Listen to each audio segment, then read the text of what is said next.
तव द्रव्यं जगत् गुरौ तुभ्यमेव समर्पये।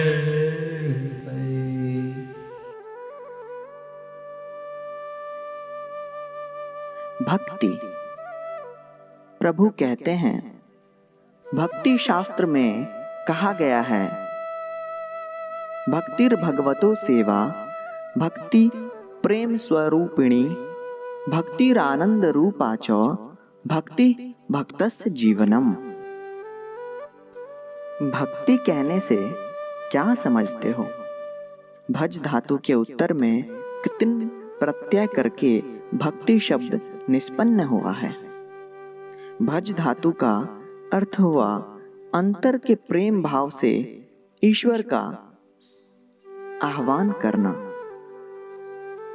अर्थात भीतर की चरम आकुति या एकांतिक ऐषणा से उनको ही जीवन का ध्रुव लक्ष्य मानकर आह्वान करने का ही नाम है भक्ति। दूसरे तरह से कहने पर मानसिक सभी अभिव्यक्तियों का प्रत्याहार करके एकांतिक निष्ठा और अनुरक्ति लेकर परम पुरुष की ओर अनन्य चित्त से आगे बढ़ते जाने का नाम ही भक्ति है। शास्त्र कहने पर क्या समझा जाता है?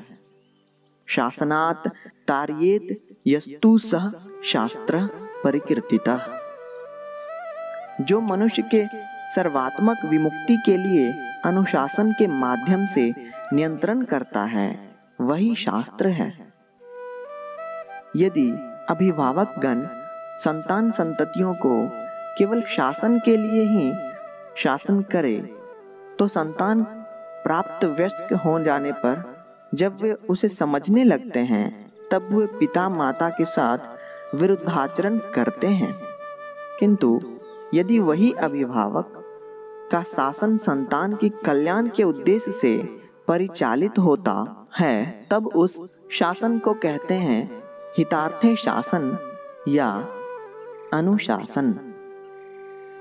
भगवान शब्द का तात्पर्य क्या है? भग शब्द के उत्तर मतुम प्रत्यय लगा करके होता है भगवत। प्रथमा के एक वचन में भगवान। भगवान कहेंगे उनको जो सत्ता निम्नोक्त प्रकार के भग अर्थात दिव्य शक्ति का अधिकारी हो। ऐश्वर्य, वीर्य या प्रताप, यशः, श्री, ज्ञान और वैराग्य। ऐश्वर्य। ऐश्वर्य माने ऐसी शक्ति या सिद्धि, संस्कृत में जिसे विभूति भी कहते हैं। विभूति शब्द का दो अर्थ, राख, भस्म और ऐसी शक्ति, जहां पर ऐसी शक्ति कहने से 8 प्रकार की सिद्धि समझी जाती है, यथा अणिमा, महिमा, लघिमा, प्राप्ति, प्रकाम्य, वशित्व, ईशित्व तथा अंतर्यामित्व। अंग्रेजी भाषा में ऐश्वर्य कहने से समझा जाता है अकल्ट पावर, अर्थात जिसे पावर या शक्ति कल्ट या आध्यात्मिक विद्या के अनुशीलन कल्ट द्वारा अर्जन किया जाए। वीर्य। जो इस विशेष भग अर्थात वीर्य के अधिकारी होंगे, उन्हें अपने प्रताप के द्वारा स्वयं को प्रतिष्ठित करना होगा।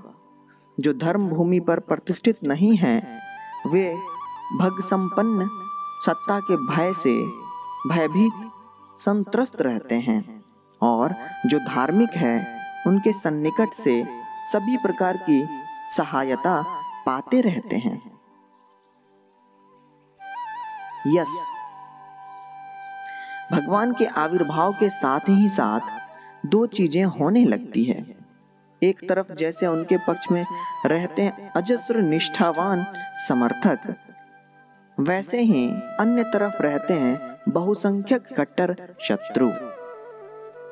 संपूर्ण मानव समाज ही स्पष्टतः दो परस्पर विरोधी शिविर में विभक्त हो जाते हैं, नीतिवान और दुर्नीति परायण। समाज के सभी मनुष्य किसी न किसी शिविर में योगदान करते हैं। अनिवार्य रूप में समाज में आता है मेरुकरण।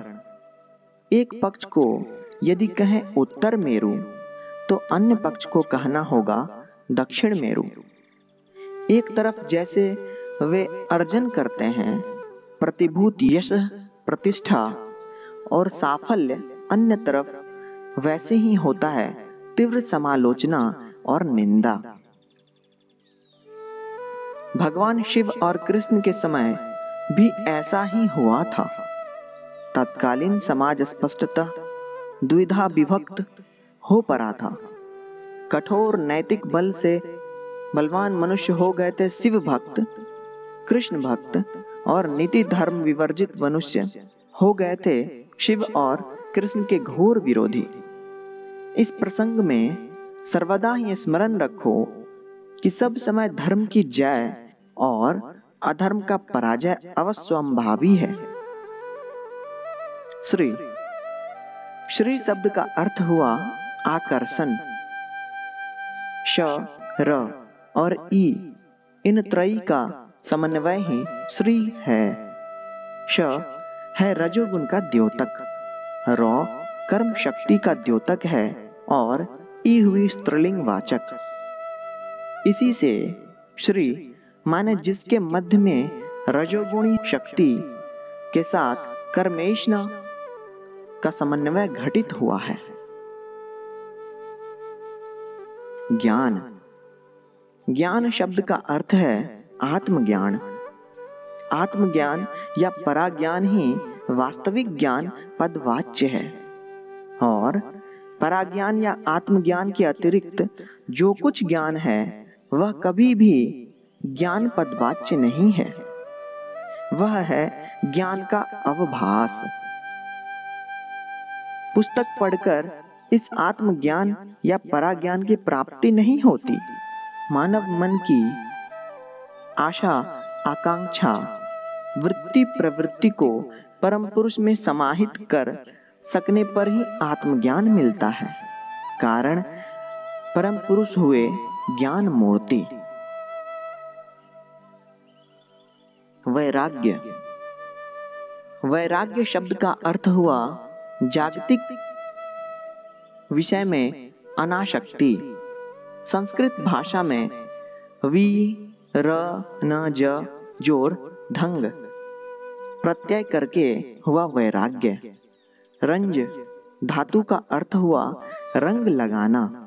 प्रभात रंजन माने जो प्रभात को रंजित करे।